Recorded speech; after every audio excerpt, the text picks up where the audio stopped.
Hoje é domingo de manhã, hoje o sol não quer brilhar, tudo é solidão. E elas vêm Em nome de Deus Pai, Deus Filho e Deus Espírito Santo. Amém. O texto bíblico do Evangelho de hoje nos traz a história de Tomé. O conhecido Tomé, o São Tomé, o santo que desconfiava. Vocês devem conhecer bem a história dele, já devem ter ouvido falar dele. Vejam só, domingo de Páscoa, Jesus aparece para os seus discípulos e diz: a paz esteja com vocês. E o Tomé se atrasou para aquele encontro. O Tomé não chegou para aquele culto. E bastou ele não ir naquele culto, naquele encontro com os discípulos, que ele ficou na história com a fama de o discípulo sem fé, o discípulo que não cria. Como é que Tomé poderia não ter tido fé que era de fato Jesus? Será que esse apelido para o Tomé de o discípulo que não crê é justo? Não, não é. É injusto porque todos os outros discípulos, os outros 10, Judas Iscariotes tinha se matado, os outros 10 duvidaram sobre Jesus ter ressuscitado tanto quanto Tomé duvidou. Se a gente olhar umas linhas para cima do texto bíblico, nós vamos ver que quando as mulheres vão lá domingo de manhã no túmulo e veem que o túmulo está aberto e o anjo diz, ele não está aqui, mas foi ressuscitado, elas saem correndo, vão contar para os discípulos que Jesus tinha ressuscitado, que o túmulo estava vazio, que um anjo tinha aparecido. Os discípulos acham que as mulheres estão inventando história, acham que elas tiveram uma alucinação, acham que elas não dormiram direito à noite e viram coisas. Nenhum discípulo creu. Alguns deles foram correndo até a sepultura para ver se de fato aconteceu, porque eles não acreditaram nas mulheres. Nenhum dos discípulos estava sem dúvidas. Mas para nós, ou para a história, parece que apenas o discípulo chamado Tomé, o gêmeo, foi o que duvidou de Jesus ter ressuscitado. Eu acho que seria mais correto, mais justo, a gente chamar todos os discípulos, os 11, de os discípulos duvidosos, ou os discípulos sem fé. Quando a gente está em conversas com amigos, ou quando a gente está num estudo bíblico, a gente também gosta de lembrar ou de falar da falta de fé do Tomé. Esse camarada andou com Jesus por 3 anos, viu Jesus fazer um monte de milagres, curar pessoas, ressuscitar pessoas, transformar água em vinho, multiplicar pães e peixes, e agora o Tomé não acredita. Nós apontamos para o erro dele ter perdido o primeiro culto de Páscoa. O primeiro culto, primeira reunião dos discípulos, depois que Jesus ressuscitou. Mas isso também não é justo. Afinal de contas, o Tomé não sabia que Jesus estaria lá para mostrar que tinha ressuscitado. Mas por que Tomé não estava? O texto bíblico não diz por quê. Sei lá, de repente alguém da sua família estava doente, ele teve que ficar cuidando e não pôde ir lá. Talvez estivesse chovendo demais na hora daquele encontro, na hora daquele culto, e daí não foi. Quem sabe apareceu uma emergência qualquer, um vizinho precisou de ajuda, uma parente, alguém perto estava dando à luz e ele teve que ir lá ajudar a socorrer. Não sei. Talvez ele tivesse com muito medo, os discípulos estavam com medo, eles estavam reunidos, mas com as portas trancadas. Talvez ele estava com tanto medo que nem foi até lá, porque estava com medo que descobrissem o esconderijo. Não sei. A Bíblia não diz o porquê, a Bíblia só diz que o Tomé não estava lá. Mas também o texto bíblico não condena o Tomé. E não condena nenhum dos outros discípulos. Por isso, antes de mais nada, é bom a gente lembrar que não é justo, não é correto a gente pegar no pé do Tomé. Uma das coisas que o texto do Evangelho de hoje nos mostra é a incrível, a sensacional paciência de Jesus. Jesus Cristo estaria no seu direito se ele quisesse criticar todos os discípulos. Lembrem, Judas Iscariotes traiu Jesus e já não estava no grupo, eram 11. Dos 11 discípulos, pelo que a gente tem de relato bíblico, somente o discípulo João esteve com Jesus até a cruz, até a morte de cruz. O apóstolo Pedro, a gente sabe, ele negou Jesus 3 vezes enquanto Jesus estava sendo julgado. Para todos os discípulos, Jesus havia falado a respeito do seu sofrimento, da sua morte e da sua ressurreição. Mas nenhum deles, ao que parece, creu nisso. Jesus disse mais de uma vez, Jesus disse muitas vezes, que ele ia ser traído, que ele ia sofrer, que ele ia morrer, mas no terceiro dia, sexta, sábado, domingo, ele ia ressuscitar. Todos os discípulos sabiam isso. Jesus repetiu isso muitas e muitas vezes. Jesus avisou a eles o que ia acontecer, contou a história inteira. Eu vou ser traído, vou sofrer, vou morrer e vou ressuscitar. Como quem diz, não se preocupem, eu preciso ser traído. Eu vou sofrer, mas não se preocupem, está dentro do plano. Eu vou morrer, mas não se assustem ainda, está dentro do plano. E eu vou ressuscitar, e aí sim, o plano está completo. Mas ao que parece, todos esqueceram. Por isso, se quisesse, Jesus podia ter aparecido lá para os discípulos, no domingo de Páscoa, à tarde, e ter dito, querem saber de uma coisa? Eu estive com vocês durante muito tempo. Eu ensinei para vocês exatamente o que ia acontecer comigo. E aconteceu. Fui traído, sofri, morri e agora ressuscitei. Mas vocês simplesmente não confiam. Vocês não creem em mim. Vocês não conseguem fazer o mínimo que eu peço. Então, chega para vocês. Eu vou encontrar outros discípulos, vai ter outros e vão ser mais fiéis. Discípulos que me escutem, discípulos que acreditem, que creiam naquilo que eu falo. Mas não foi isso que Jesus disse. Jesus foi incrivelmente paciente. Olhem bem as primeiras palavras, ou ouçam bem as primeiras palavras que saíram da boca de Jesus quando ele chega diante dos discípulos. A paz esteja com vocês. Essas palavras não são apenas uma simples saudação, como quem diz, oi, bom dia, como é que tu tá? Não. Essas palavras saem da mesma boca daquele que disse, haja luz. E diz a Bíblia, imediatamente, houve luz. Nós sabemos pelo relato bíblico que Jesus Cristo não é apenas um ser humano, mas Jesus Cristo é também verdadeiro Deus. Por isso, a palavra de Jesus acontece. A palavra de Jesus tem poder e por isso pode gerar coisas maravilhosas na vida dos cristãos. A palavra de Jesus realmente cumpre o que ele diz. A palavra de Jesus, diz o texto bíblico do Antigo Testamento ainda, não volta para ele vazia. Portanto, quando Jesus disse, a paz esteja com vocês, nós realmente passamos a ter a paz de Deus, que vai além de qualquer entendimento humano.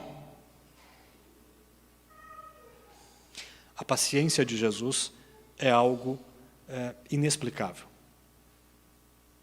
Ele para os discípulos, ele mostra as mãos, vejam minhas mãos, vejam aqui os buracos, vejam o meu lado, onde eu fui cortado. Jesus permite que os discípulos cheguem perto para examinar, para olhar as feridas causadas por causa da sua crucificação. Ressuscitado, quando não há mais dor, nem choro, nem doença, nem machucados, essas feridas agora são sinais da identidade de Jesus como o Salvador que pagou todo o preço na cruz do Calvário. O apóstolo João fez questão de relembrar essa experiência na sua primeira carta. Ele diz assim, estamos escrevendo a vocês a respeito da palavra da vida, que existiu desde a criação do mundo. Nós a ouvimos e com os nossos próprios olhos a vimos. de fato, nós a vimos e as nossas mãos tocaram nela. João está falando de Jesus, a palavra da vida. Existe desde o começo do mundo, está lá, é a palavra criadora de Deus. E diz João, a gente viu ele, a gente encostou nele. E não só enquanto Jesus estava vivo, mas nós vimos ele ressuscitado. Nós tivemos o privilégio de ver Jesus ressuscitado. E aí Jesus fala pela segunda vez para eles, a paz esteja com vocês. E dessa vez deu a paz para que pudessem transmiti-la a outras pessoas. Porque ele diz, assim como o Pai me enviou, eu também envio vocês. Jesus está prestes a mandar para o ministério, para o pastorado, esses discípulos cheios de dúvidas. E esses discípulos vão no lugar de Jesus. A palavra apóstolo significa exatamente enviado. E aqui, Jesus nos diz que ele próprio é o apóstolo de Deus, o Pai. E que esses discípulos duvidosos agora são apóstolos de Jesus, ou seja, são os enviados de Deus, o Filho. Jesus então deu aos seus novos apóstolos, aos seus enviados, um presente especial. Diz a Bíblia que soprou sobre eles o Espírito Santo e disse-lhes, recebam o Espírito Santo. Se vocês perdoarem os pecados de alguém, esses pecados são perdoados. Mas se não perdoarem, eles não são perdoados. Com essas palavras, Jesus deu autoridade para esses discípulos para administrarem o próprio perdão que o próprio Jesus obteve para o mundo inteiro ao morrer na cruz.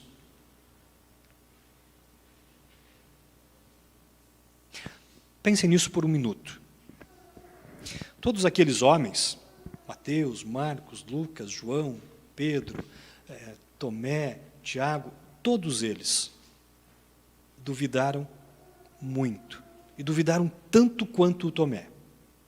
Esses homens todos eram covardes. Os seus escritos mostram que eles eram homens fracos, sem instrução, muitos deles eram pescadores.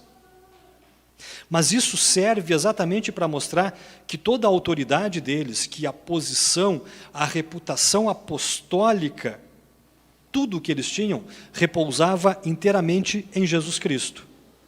O poder de tudo o que eles disseram, de tudo o que eles fizeram, estava completamente baseado sobre as obras e sobre as promessas de Jesus. E isso deveria ser confortador para todos os cristãos. O perdão dos pecados que vocês ouvem da boca de um pastor não depende da personalidade, nem da sabedoria, nem do tamanho da fé, nem do caráter dele. Não importa se o pastor é recém-formado ou se já é velhinho.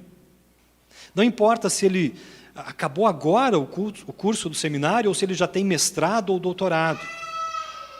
Se o pastor foi chamado e ordenado, ele está ali porque foi enviado pelo próprio Jesus e desempenha o ministério baseado no poder de Cristo. E um pastor honesto sabe mais do que qualquer pessoa o quanto ele é pecador. Um pastor honesto sabe que ele não é digno de pronunciar as palavras, eu perdoo os teus pecados. Mas mesmo assim, um pastor pode alegremente perdoar os pecados das pessoas, porque é Jesus quem fez essa promessa. É Jesus quem perdoa. O pastor, seja ele quem for, é apenas um servo. Alguém que traz o presente de Jesus para todo o povo de Deus. Mas o que dizer de Tomé? Ele não estava lá. Jesus, de novo, vai mostrar sua paciência. Jesus volta uma semana depois, no outro domingo. E mais uma vez, ele chega e diz, a paz esteja com vocês. Depois Jesus se vira para Tomé e diz, Tomé, veja as minhas mãos, põe o dedo nelas. Estenda a mão e coloca do meu lado. Pare de duvidar e creia. Jesus trouxe gentilmente Tomé de volta para a igreja. Lembram da parábola do bom pastor? Que tem 100 ovelhas, mas deixa 99 ovelhas dentro do curral e vai buscar aquela uma que tinha se perdido?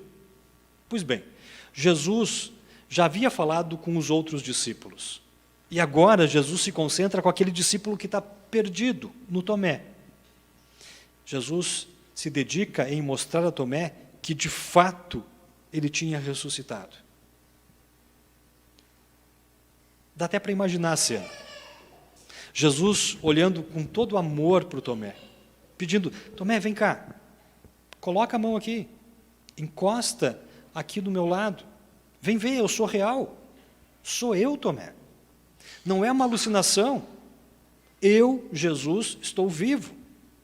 E é sobre isso que você vai falar como meu discípulo por toda a sua vida. Jesus não briga com Tomé. Jesus não fica brabo por Tomé ter problemas em crer. Mas Jesus mostra quem de fato ele é e coloca em Tomé a certeza da ressurreição.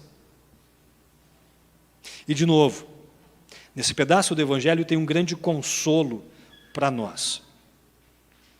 Nós também merecemos a condenação de Deus. Todos nós pecamos. Todos nós duvidamos de Deus. Nós não cremos tanto assim nas promessas de Deus. Diz Jesus, coloque em primeiro lugar na sua vida o reino de Deus e a sua justiça, e todas as outras coisas vos serão acrescentadas. Diz Jesus de novo, venham a mim todos vocês que estão cansados de carregar as suas pesadas cargas, e eu darei descanso. Diz Jesus de novo, eu sou o bom pastor dá a vida pelas suas ovelhas. Será que a gente confia 100% nessas promessas de Jesus? Não, a gente não consegue fazer isso. E mesmo assim, Jesus é paciente conosco. Jesus vem a nós, como ele veio aos seus discípulos e diz, a paz esteja com vocês. Jesus sofreu algo inexprimível para nos dar a paz. Jesus se submete voluntariamente à zombaria, é esbofeteado, é chicoteado, é pendurado numa cruz, e dessa forma ele obteve o perdão para todas as pessoas. Dessa forma Jesus ganhou para nós a paz com Deus, nos tornando filhos e herdeiros de Deus. Jesus não vai aparecer no meio do culto aqui. Ele não vai aparecer aqui no meio, nós estamos com a porta trancada, ele não vai aparecer aqui no meio e dizer, a paz esteja com vocês. Mas ele oferece a sua paz para nós de maneiras diferentes hoje em dia. Ele nos concede essa mesma paz que deu para Tomé e para os discípulos através do batismo. Nos dá essa mesma paz no pão e no vinho da Santa Ceia. Nos dá essa mesma paz através das palavras da Bíblia, a palavra de Deus inspirada. Nos dá essa mesma paz até mesmo pela boca de pastores que foram chamados por Deus, mesmo sendo pecadores. Jesus nos oferece a paz que leva para os céus. Jesus oferece a paz que vem dele mesmo. Jesus oferece a paz de se saber perdoado, de se saber amado, de se saber especial para Deus. Jesus oferece desde agora a paz que nós desfrutaremos um dia nos céus ao lado dele. Que a paz esteja com vocês. Amém.